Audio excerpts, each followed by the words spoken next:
sponsored by the James Madison Council and the National Endowment for the Arts.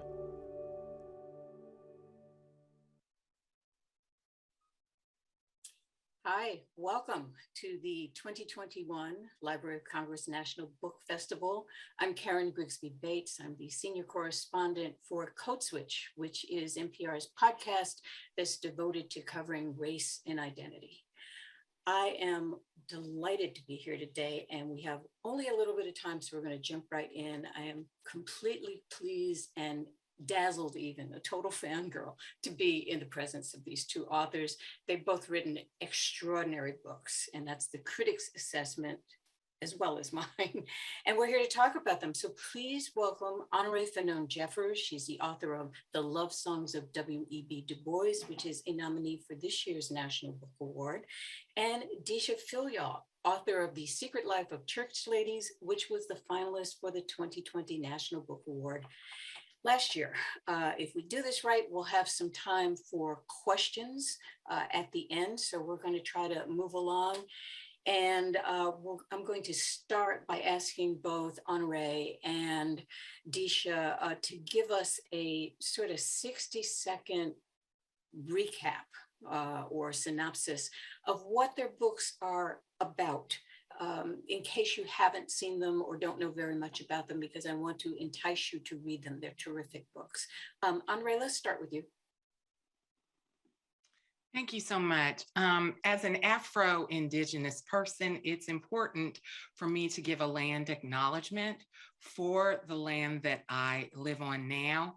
I live in Oklahoma, in Norman, on land that was the traditional home of the Caddo Nation, Wichita, and affiliated tribes, and served as a hunting ground, trade exchange point, and migration route for the Apache, Comanche, Kiowa, and Osage nations. This land was also promised to the Muskogee Creek and Seminole peoples after their forced removal from the southeastern United States in the 1830s.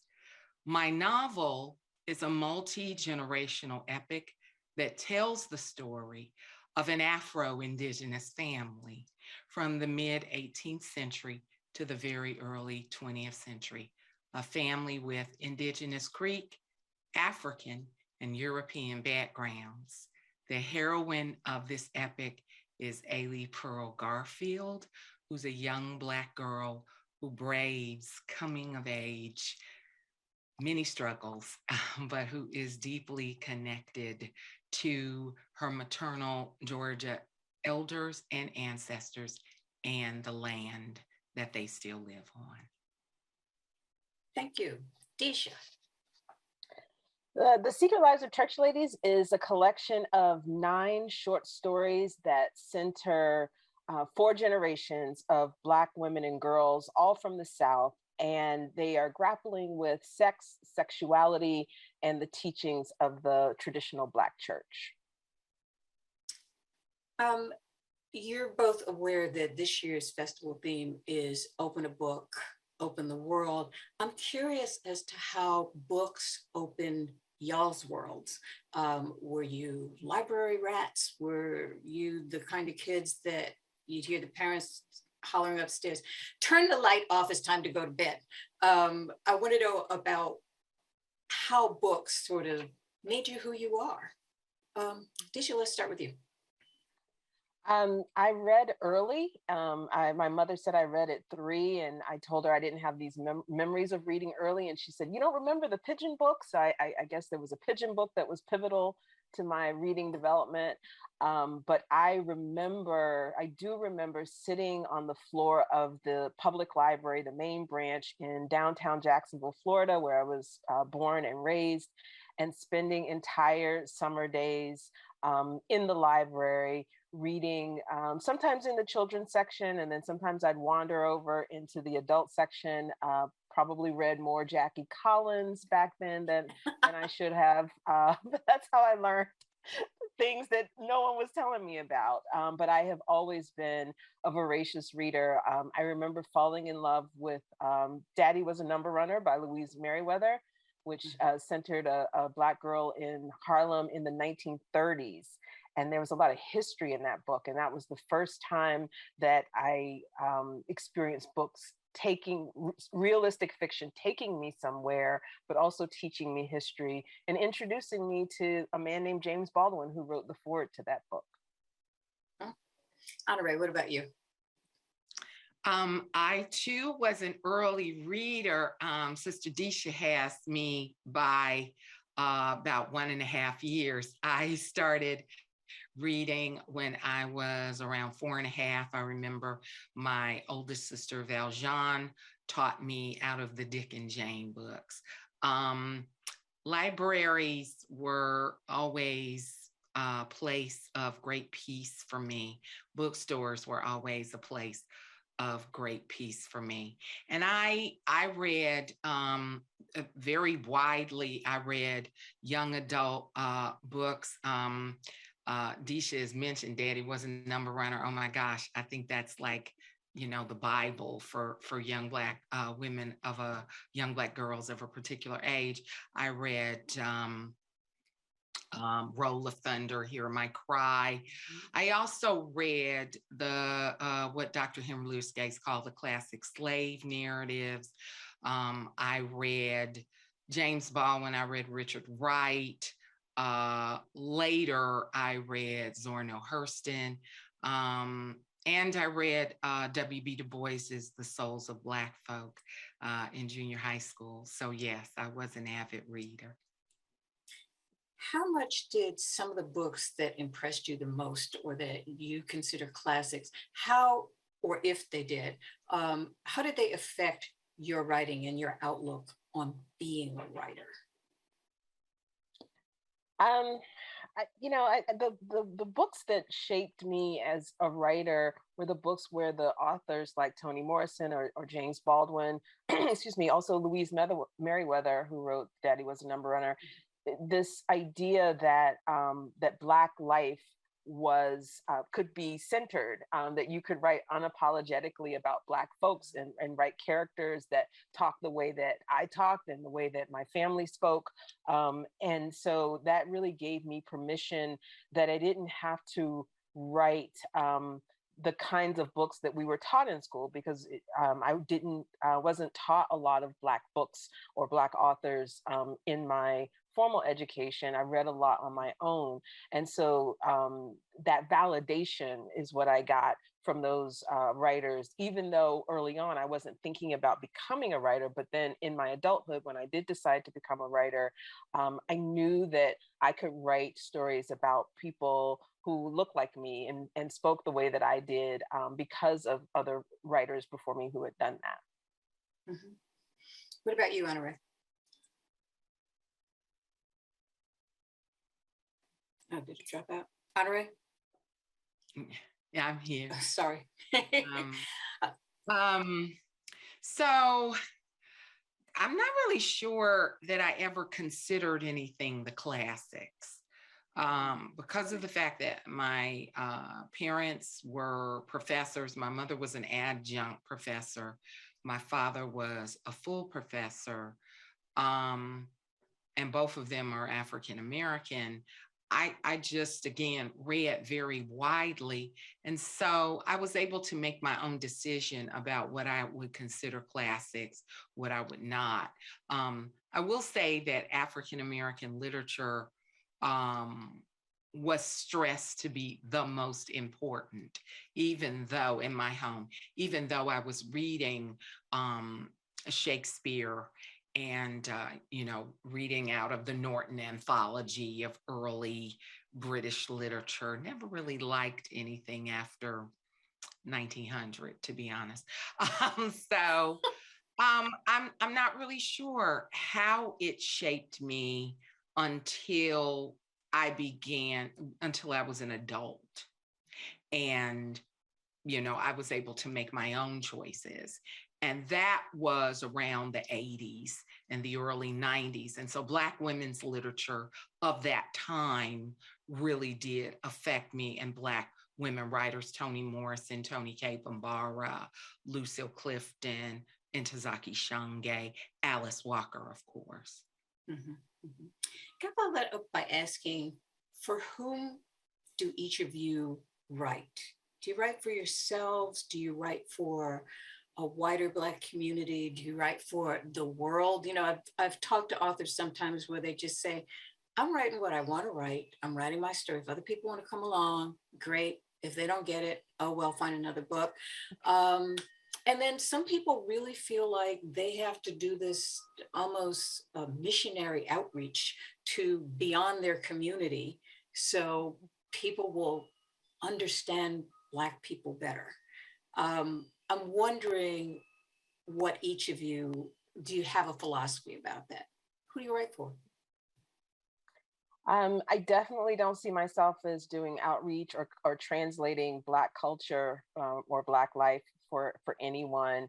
I think first and foremost, I write for myself because, you know, in the beginning, it's just me and the page. And so if I laugh, then perhaps readers will laugh. If I cry, perhaps readers will cry. So I'm the, you know, the first, you know, judge and jury, I guess. And then with the Secret Lives of Church Ladies in particular, I did have the hope that Black women would feel seen and heard, and that they would connect to the stories and again get that validation about something that lots of us grapple with, whether we are directly connected to the church now, or if someone in our life was someone, I call them church lady adjacent, that, you know, collectively Black women would feel like these were our stories. I knew that people who aren't Black women could also connect to those stories because, as August Wilson said, you know, Black life is universal. That you know, when a critic questioned him about only writing about Black life, he said that, you know, he could write forever about the Black experience in America and never run out of topics that were relatable to everyone. So the specificity of our stories has that universal resonance. So I believe that to be true. And I knew that other people could connect to my stories if they so chose to. But ultimately, you know, initially it's me. I'm my first audience. Honorée, what do you think? Don't filter it, just tell us. I think nobody ever asked white writers these kinds of questions. Oh, I do, but okay. I want to know why any author writes, who any author writes for. And because sometimes the answer is surprising. Yeah, I understand. I mean, I'm African American, I'm Afro-Indigenous. I did, for me, want this, you know, story of a family of Afro-Indigenous background to resonate with folks like me, some who were reared in African-American backgrounds, and then some who were reared in Native American backgrounds. And so I wrote this book for Black women who look like me, deep brown, dark brown skinned Black women. But I do hope at some point people will stop asking Black writers who they write for and who they want to read their books, because I think that, again, I mean, other than you, I've never heard anybody else say, I ask white writers this. And frankly, I've never heard white writers asked who they write for. But I understand, you know, that it's important for people to feel like Black literature is for everybody. But I would like to say that Black women read everybody. We read everybody. And if you know, statisticians we don't say we're just over-indexed, in the reading. Mm-hmm. Mm-hmm. Yeah. These books, both your books, focus on both the interior and exterior lives of Black women. And one of the things that really, really struck me as I was reading them was this question of what happens when you want something that's very different from what the people who love you want, whether they want it for them, whether they want it for you. There are costs to that. there are consequences to that. And I love that you both examine that really deeply. Can you talk a little bit about why that was important, that tension of, you know, do I do it for me, or even though it may make my grandmother crazy, or my father, or my, you know, my pastor, whoever? Honorée, you want to go ahead? Okay. I think that for my protagonist in the book, there's very much a tug of war between what is expected of her and what she wants to do. And I think that we still live in a time where young female identified people are forced to make a choice between what they want for their lives, what is going to make them happy, and what is going to make the community happy or their family happy. And so that tension is in the book, because I'm not really sure I know any Black women who don't feel this sort of tension between, you know, what is expected of them by the community. That's one of the things. I mean, I know I'm supposed to be pushing my own book, but what I love so much about Sister Deesha's book, it just brought it so home to me, so vividly home to me. Thank you. Well, that was Honorée. a nice introduction, Deesha. Thank you. And you know, Honorée said it all. I don't know that it, you know, my book wouldn't be my book if the women weren't grappling with that, because that's how so many of us have been conditioned, that our position is to serve, our position is to think about everyone else and then ourselves last, that we are sacrificial, and things small, what I consider small acts of self-assertion and agency are considered radical or rebellious in the larger culture when Black women put ourselves first. And I was reading something before where Oprah went, or I think it was with Iyanla and Oprah. Oprah was saying something about, you know, Black women women putting themselves first, and she was booed. Even amongst ourselves, we don't always support that notion that we should prioritize our wants and our needs. Mm-hmm. The other thing that struck me about both of these books was the deep, deep affection for Black people and Black culture. After the past 2 years, it was like, oh, did I need that? I really needed that. Have people told you that? Have you gotten response from readers saying this is what I needed at this time? I'm wondering what the reaction has been. Yeah, I mean, we've been tender forever, but I think specifically what I've heard from people is a tenderness, especially since 2016. And you know, the actual physical violence that's been visited upon Black people, and it always has been, but we're seeing it more broadcast around the world, and the lack of justice. And so people were feeling tender at that time. My book came out in the midst of a pandemic, amidst so much fear and terror and loss and grief.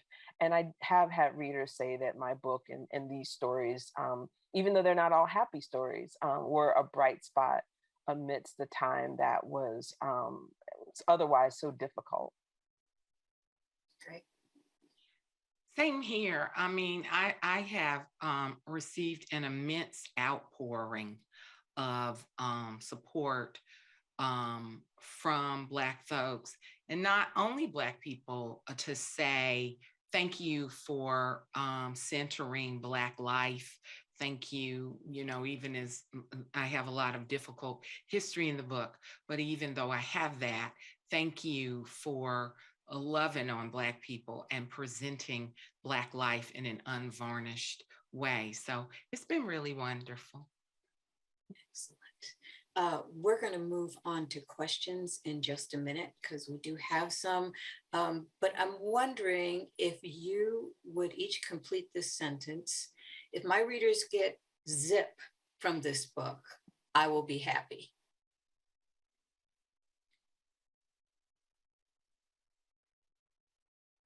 I would Thoughts? say my readers get Black love from this book.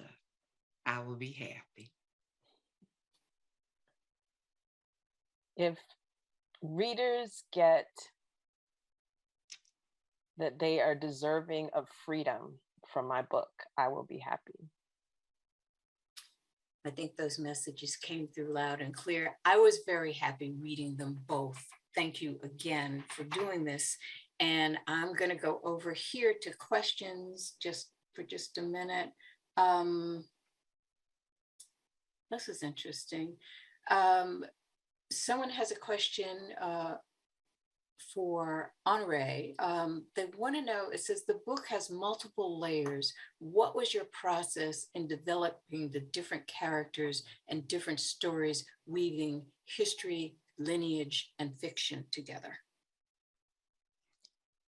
Well, this book took 9 years. So I would love to say that it was organized and that I outlined it, but instead I wrote different sections and then I would stop and see how to weave the sections together.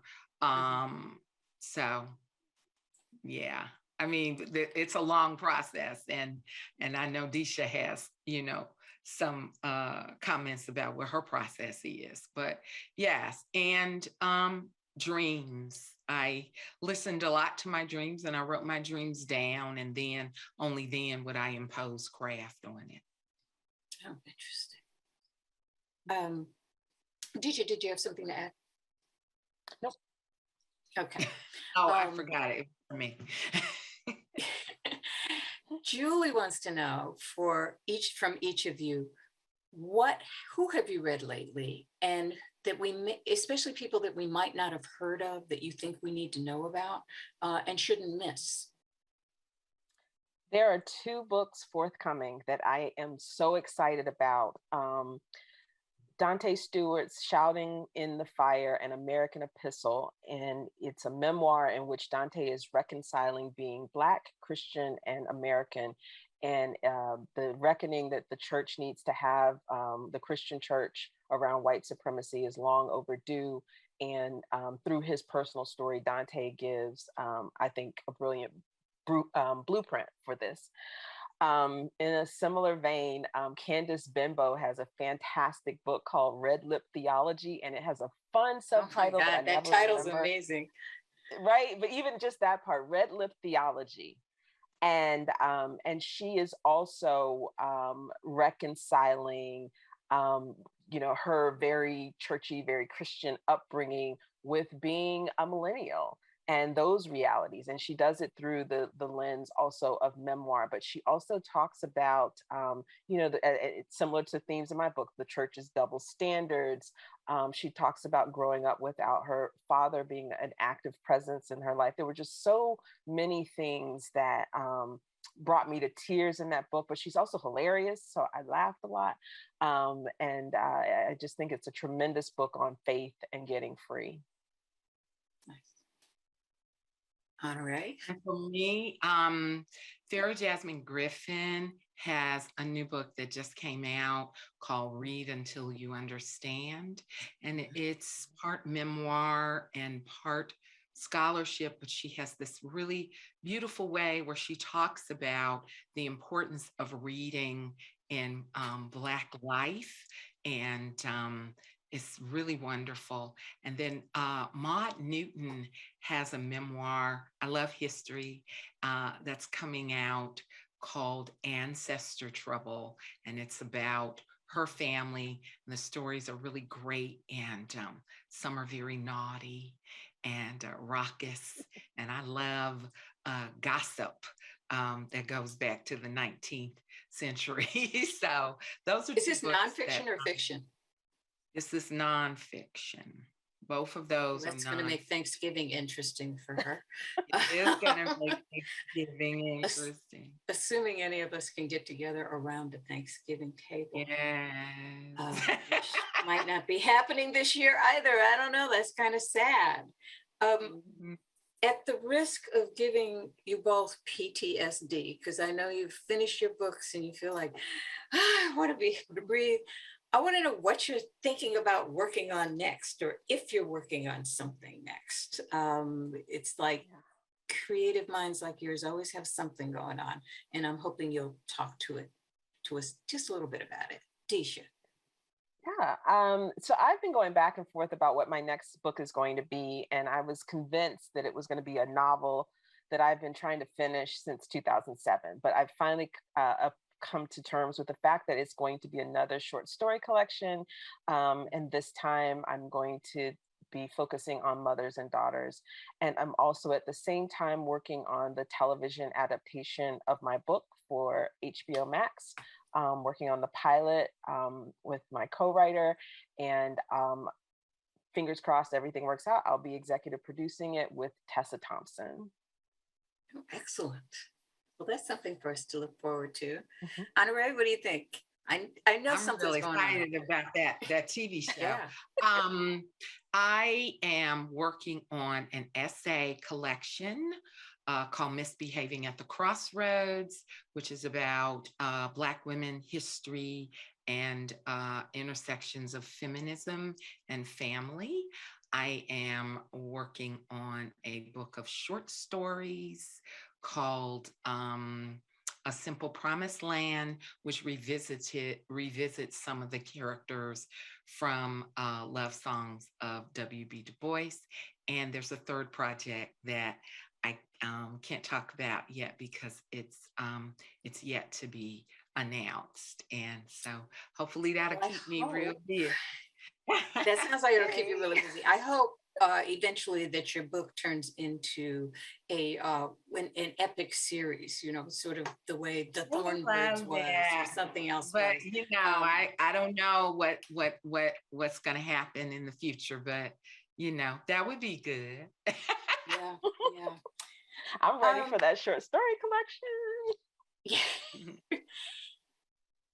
Have either of you ever been surprised, Billy would like to know, about how your writing has affected a specific individual reader? Has someone come up to you at a book festival or written you a letter or recognized you in the grocery store back in before times when we were able to go in there without a mask and said, oh my God, what your public have to say? I think the most surprising response I've gotten was at a book club event. And there's a story in my collection called Peach Cobbler, and the mother in that story is not the mother that her child needs her to be. And most people empathize, of course, with the daughter and what's up with this mother? And there was one woman in the book club who said, I recognize myself in that mother, and I realize I have to stop because my daughter needs better from me. And I thought, if I hear nothing else, that means everything to me. That meant everything. Wow. Honorée, what about you? There have been, it's not even just one person, there have been young Black men who have DM'd me, commented on Instagram, on Twitter about how my book has affected them. And young Black men don't tend to read fiction. They tend to like nonfiction. And so that's been very lovely to have, this response from them, especially because this is a feminist novel. So yeah, that is a big feminist novel. This isn't like a 50-page book. This is about an 800-page book. It's a big chubby baby. Yeah. Yeah. So it's a commitment for a young guy to sit down and delve into this. Yeah. Yeah, very much so. Yeah. Yeah. Well, I want to thank you both. I'm just thrilled to have been able to spend this time with you. because your books were set in the South, and because both of my grandmothers were, I brought along sweet tea. Whoops, I didn't put it anywhere here. I've been sipping from it regularly. And but these books were real sustenance for the soul, and they came along at exactly the right time because, you know, locked up after a while, there's only but so much you can watch at home. And I was so happy to find these books. So y'all, if you are out there and you haven't found these books, please go find them, read them. You will not be sorry. I want to thank Honorée Fanonne Jeffers and Deesha Philyaw for their time and their spirit. And we're out. Thank you, Karen. Thanks, Honorée.